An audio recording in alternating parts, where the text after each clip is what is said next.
Hi, Sam here to tell you how you can unlock the transformative power of generative AI with a new online course from MIT Sloan Executive Education. You may be wondering what Gen AI is and why it's relevant for your business. In this on-demand online course, led by experts from MIT Sloan and the Schwarzman College of Computing, you'll explore Gen AI's promises and limitations, investigate its applications for your business, and learn how you can implement a strategy for it. Visit executive.mit.edu/SMRAI to sign up for the course and gain the MIT edge today. That's executive.mit.edu/SMRAI.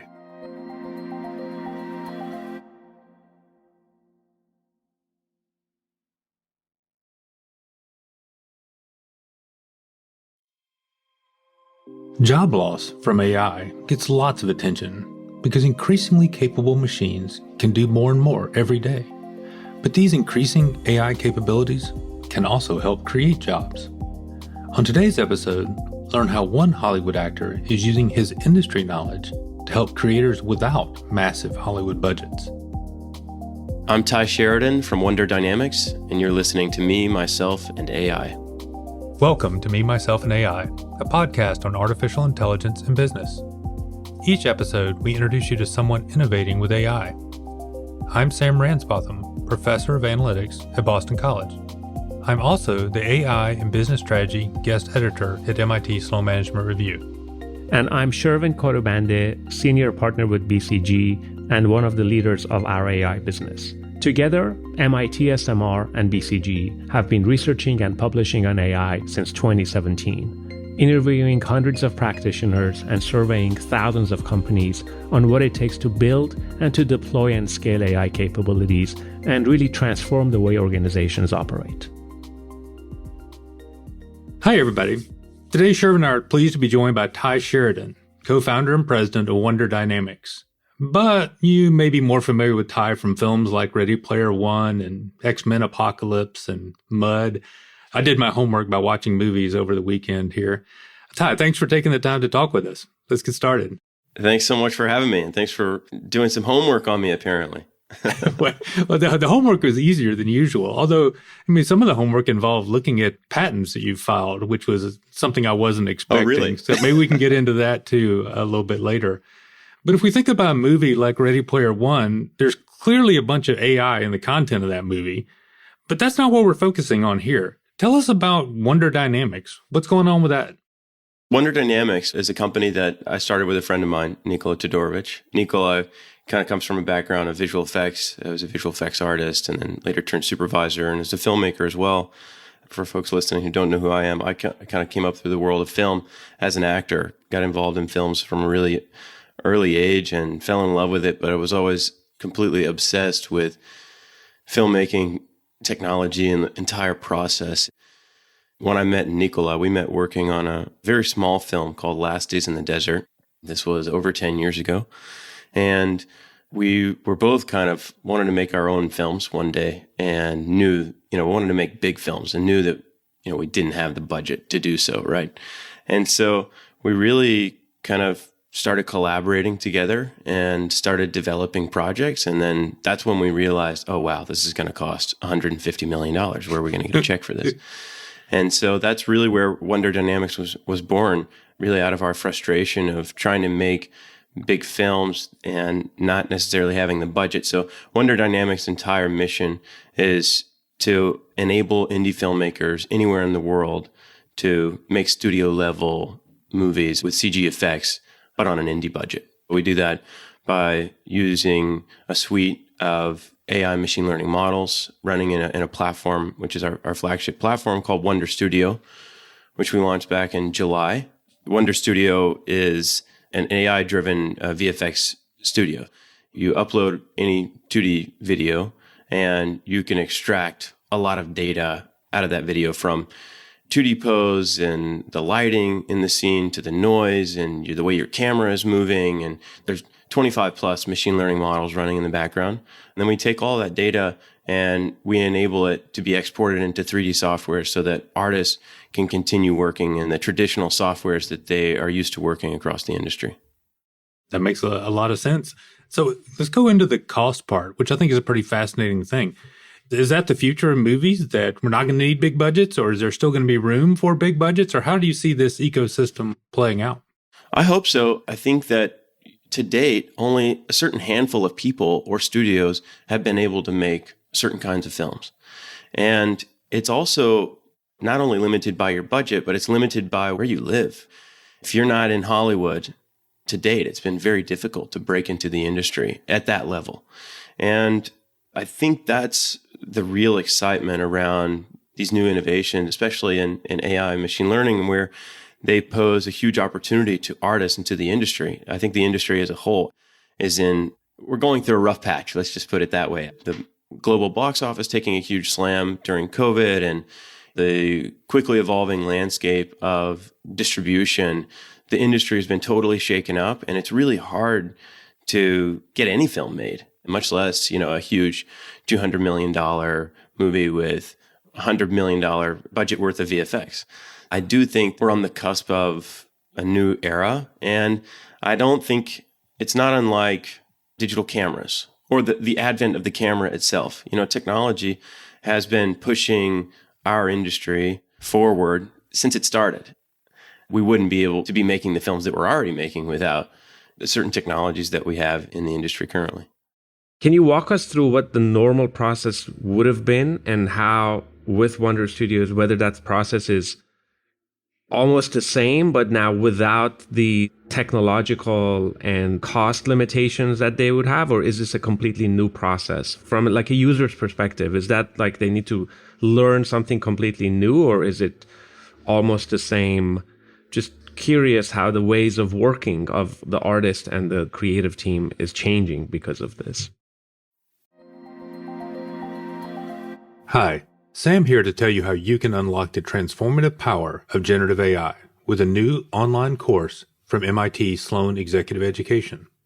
You may be wondering what Gen AI is and why it's relevant for your business. In this on-demand online course, led by experts from MIT Sloan and the Schwarzman College of Computing, you'll explore Gen AI's promises and limitations, investigate its applications for your business, and learn how you can implement a strategy for it. Visit executive.mit.edu/SMRAI to sign up for the course and gain the MIT edge today. That's executive.mit.edu/SMRAI.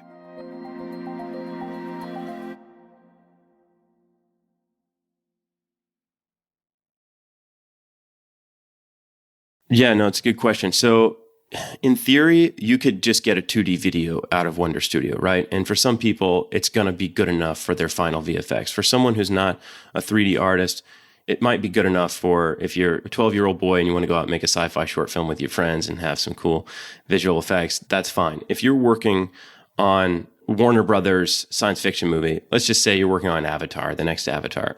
Well, there's a certain standard, right? And Wonder Studio will only get you a certain amount of the way, right? So you can think about it as your first visual effects pass, right? So getting you 80% there, and then you take what Wonder Studio gives you, speeding up your process tenfold, and then continuing to work on that. Traditionally, the way it works, and I'm sure, I just mentioned Avatar, or you can take movies like Ready Player One, which I worked on, that Steven Spielberg directed, where we spent 8 weeks in motion capture. Traditionally, the animation is motion capture, right? So you need a huge volume with this Vicon system with infrared cameras and sensors that are basically tracking those little balls that you've seen people wearing with the funny suits. And that's what's giving you your animation data. Now, you still have to go and clean that up. It's not perfect. There's going to be a lot of attributes within the animation data itself, even with that method. But that method is very expensive. I mean, to rent these stages, that's why only studios really can do that. And then if you're an animator yourself, I mean, in theory, you could go and you could hand animate this animation, but it takes a long time, right? So what Wonder Studio essentially is offering to artists is an avenue of achieving that animation at a super reduced cost. And faster too, probably. And faster, right. Yeah, so you can upload, let's just say, a 1-minute video and extract all the animation data and get to your first pass, quote unquote, of animation in an hour. And yeah, it's not going to be perfect in every shot, but it might be pretty darn close in a lot of shots. Sometimes it's pretty close to final. But again, Wonder Studio was really not built to replace the process. It's really to supplement the artist process, to speed them up, to create opportunities for filmmakers or storytellers that have a big idea, but don't necessarily have the resources or the knowledge to go and see that idea as a reality. Yeah. I'm looking at you in our video Zoom, and you're a young, quite accomplished actor, and folks know you from your films and all that. They may not know your background and like the patents and all of the sort of technical stuff that you've been doing. Tell us more how you got into that, and when did you have the time to like learn all these things? And just tell us a little bit more about your technical background and how it came about. Maybe there's a lot of downtime while he's wearing the suit. The truth is, I don't really have a technical background. I grew up in a really small town in East Texas, and working on films, the idea of that was just so far-fetched. I couldn't even fathom that it was a thing you could do as a job, right? That's how far away from the industry I was. I really randomly kind of fell into the industry. I got randomly invited to come and audition for this film called The Tree of Life. That was directed by Terrence Malick, but essentially they recruited 10,000 kids in the state of Texas through the public school systems to come and audition for this film. And I just got an invitation, and my parents said, oh, well, why don't you go to this audition? You can always tell people that you got to audition for a movie one time. I said, yeah, that sounds cool. Why not? So I went on a whim. And after a year-long audition process, I ended up getting cast in this film. I was 11 years old at the time. So the first day on the film set, acting was just as new to me as the entire process. And I just became obsessed with it all. So really, I say I don't have a technical background. I do when it pertains to storytelling. I think for me, it's the personal connection, that's interesting to me. So in terms of like technology that you use in the filmmaking process, I'm all over it. I'm all about it. It's very interesting to me. Everything else is, I love cameras, that kind of stuff.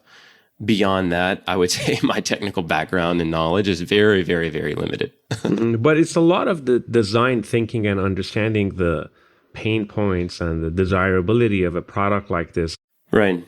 And that's been our approach the whole time. Nikola and I are artists ourselves. We really have been approaching this as artists, building out of frustration of the process, right? Versus, hey, all these new research models are at a certain place now, and why don't we start a company to generate videos for creatives? We have a very different approach. We're coming at it from a completely different direction. And I do think that's partly what makes Wonder Dynamics unique in comparison to maybe some of the other generative tools out there or AI-driven products out there. These tools are, I don't want to simplify them and make them sound too easy, but the entry to getting into tools is so much lower than it was before, which then lets somebody who has more knowledge of the process come together and create a tool versus having to start in the research lab, like you were saying, Tye. No, it's so true. And look, Tye, Sam and I have been researching AI and adoption for 8 years. And a lot of my work at BCG has been over the last decade and so around implementing AI and coming up with AI strategies for companies and all that. But the missing link has always been around process, right? It's been data and tech only gets you so far, models and all that. At the end of the day, the biggest lift is you got to change somebody's way of working. You got to change the process, all of that. And so if I look back at all of our podcasts, all of our conversations, we always start with, okay, this is this wonderful technology, this wonderful product. How do you get people to use it? Whereas your story is very refreshing, where you're starting with a problem, but because technology has become so much more available now than it was maybe a decade ago, the barrier for you to create something that's really disrupting the industry, that's helping, is much lower than it would have been. And it's really, really refreshing. I think we will hopefully see, I think this is such an inspiring story that we're hopefully going to see a lot more of these stories where you actually start from the user and work your way to the technology. I think what we learned is that good technology without good presentation it's a wash. So I want to ask you something maybe a bit more philosophical or existential. That is, we're seeing these technologies advance quite rapidly at a much more accelerated pace than they used to before, right? I mean, it took over a decade for computer vision to get good enough. It took less than half a year for large language models to really, really get super cognitive and able to understand and have logic. So if you play that forward, 3, 4, 5 years from now, clearly it is encroaching upon a whole bunch of things that we used to say these are like uniquely human things, including the creative process, including the open-ended brainstorming things. And we've seen images and videos created by these large language models. We've seen poetry and just entire like scripts and movies and all that. So my question is, how do you see the future and the human role in the creative process itself? And the second part of that question is, do you think there should be some hard regulators or limiters in what should be allowed? It's a good question. I mean, I think we often get so caught up in what's happening in our day-to-day and what the new tech is and how it's affecting things. And I think we forget fundamentally, as a species, we build tools. We build tools. That's what we do. They make our lives easier, and our survival rate goes up. Essentially, that's what we're doing. And I don't think you're ever going to stop that. That is our nature, to continue building tools to, I guess, make our lives easier, right? But it makes sense for people to get defensive about something that so quickly has changed fundamentally the entire ecosystem or the landscape of an industry. Has the potential to fundamentally change the landscape of an industry. It's scary.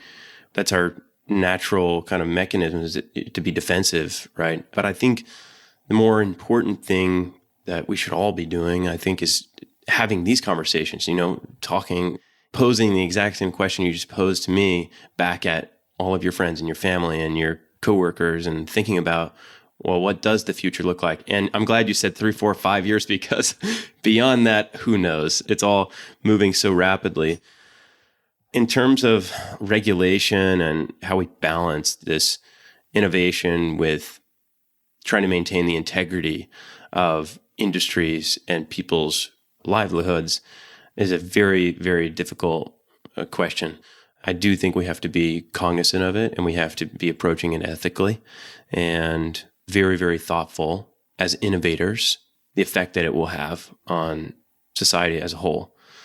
That's super important. But I think for me, I try to look at these things optimistically and look at the ways that it can improve people's lives, create new possibilities. I think people had a similar reaction when the internet came about. Yeah, it's not our first time around. Yeah, exactly. Not our first time around. We've had technologies that have come into play and has shaken up our world in a huge way, but they also created a lot of new opportunities. I'm really excited about a future where our lives are better and where technology makes our lives better. And yeah, I also think today we're so immersed in our own technology devices. But I'm curious, does AI, alleviate some of that and in some way allow us to have more human connections? I don't know. I think we're all kind of hoping that you mentioned the time factor. We're all crunched on time, and we're back to back scheduling things, and it has to help out there. At the same time, there's some other startup out there right now who is thinking about eating your lunch too. And that's the perpetual dynamic there. There's another technology coming along the pike. How do you think about both of those things? I mean, it's a great question. I was in a really interesting place during the strikes in the industry. A big point of contention was around AI. Of course, with the advent of ChatGPT and some of these large language models, writers were very, very concerned. And I think the Screen Actors Guild became very concerned that studios would take someone's likeness and then just go make movies with that likeness without the artist involved. And I think, one, looking at it from the outside, I think there was a lot of misunderstanding of what was currently possible right? I think that people were giving a lot of credit to technology that maybe existed, but in its infancy still. But regardless, fundamentally, we're right to be concerned about artists and thinking about how this is going to impact their careers and their lives. I think that was a really good example. I think we'll continue to see that conversation evolved. And yeah, I was in a really interesting place because, co-founder of a company that's technically building AI-driven production tools. And then I'm an actor as well. I think for us, we've always really been thoughtful about that we wanted to build tools for artists and not encroach on their process. Beyond that, and building a great brand, if you can get in the artist corner and build something that they love and they find very useful and continue to expand on that and continue building, I think it's, really the only way to stay competitive. Yeah, I think everyone's facing that. I think you said something quite simple and quite deep that sort of brought this all back to our humanity. That is like, we build tools, right? We've been building tools all of our evolution. And this is not the first time we've built a tool that could potentially be dangerous. You think about the automobile and the electricity and Oppenheimer, and, all of it, right? All of it. Like, when have we? There's always been a trade-off between the power of the tool and the unintended consequences, the harm it could have done, and we've threaded that with some dialectic process over time. Not always gotten it perfectly, but we've sort of always landed. There's a futurist optimist view here that says, like, there is actually no reason we would not expect the same here this time around, right? Predictive analytics says we're going to have this, we're going to come out all right. That's right. That's right. Tools. So, Tye, we have a segment where we're going to ask you a bunch of rapid fire questions to kind of close this out. Okay. Short answers are fine. What's the biggest opportunity for artificial intelligence right now? I always go back to the humanity thing and human experiences, to have better human experiences and live in a world where people are happier, people are more loving to each other, people understand each other more. I think that is the biggest opportunity with AI. And I think that's why, storytelling is important to me. That's why I'm completely obsessed with it. One of the most important tools we have is telling stories because it allows us to understand each other. It allows us to connect in a realm that's some in-between world, right? Where there's two minds coming together and colliding with the same idea in a union of understanding. And that is powerful. So AI-driven storytelling, obviously, it's an interest of mine, but I'm really excited about the opportunities there. And your point, you're building tools that can make more people tell better stories. So what's the biggest misconception that people have about AI? Well, there's a lot of misconceptions. But I'll just say specifically in the film industry that it's going to replace everyone overnight and that it's going to replace the creative process. And I don't necessarily believe that. Artists are essential, and I think there's something innately human about that creative process that's hard to replace. So growing up in Palestine, Texas, what was the first career you wanted? You said you didn't want to be a film star or didn't even think that was a possibility. What did you want to do? I wanted to be a baseball player. I played year-round pretty much until I was about 16. And then I kind of had to choose. I remember I had to choose between the film thing and baseball. I just didn't have time anymore to do both. And it was the right decision. I was never going to make it as a baseball player. You don't know that. Yeah, that's true. I was decent. Probably not all-star level. Okay. So when is there too much artificial intelligence? When are people using the tool in places that they shouldn't? When we're all gone. When your first scenario doesn't play out, huh? Yeah, exactly. So when is there too much artificial intelligence? Yeah, I think like when we're all sitting at home and not doing anything, not having any outside experience. Actually, I wasn't thinking about this, but that's a perfect tie-in for Ready Player One. I know that you end that movie by turning off the Oasis 2 days a week. What's one thing you wish that AI could do that it currently can't? Oh man, that is a great question. Printers. If AI could just make printers, the whole printing ecosystem easier, that would just really save a lot of people some frustration. We haven't heard that one. That's a good one. Tye, it's been great talking to you. I think one of the things that you've really brought out is this idea of enabling a creative process versus replacing. And so much of the discussion is about replacing and, this replacement thinking. And, you've really pointed out how it'd be a real enabler for human experiences. And we appreciate you bringing that to our show. Thanks for taking the time. Thank you guys so much. Yeah, thanks for having me. It was a lot of fun. Thanks for listening. On our next episode, Sam and I speak with Paul Romer, former chief economist at the World Bank and director of Boston College's Center for the Economics of Ideas. Please join us. Thanks for listening to Me, Myself, and AI. We believe, like you, that the conversation about AI implementation doesn't start and stop with this podcast. That's why we've created a group on LinkedIn specifically for listeners like you. It's called AI for Leaders. And if you join us, you can chat with show creators and hosts, ask your own questions, share your insights, and gain access to valuable resources about AI implementation from MIT SMR and BCG. You can access it by visiting mitsmr.com/AI for Leaders. We'll put that link in the show notes, and we hope to see you there.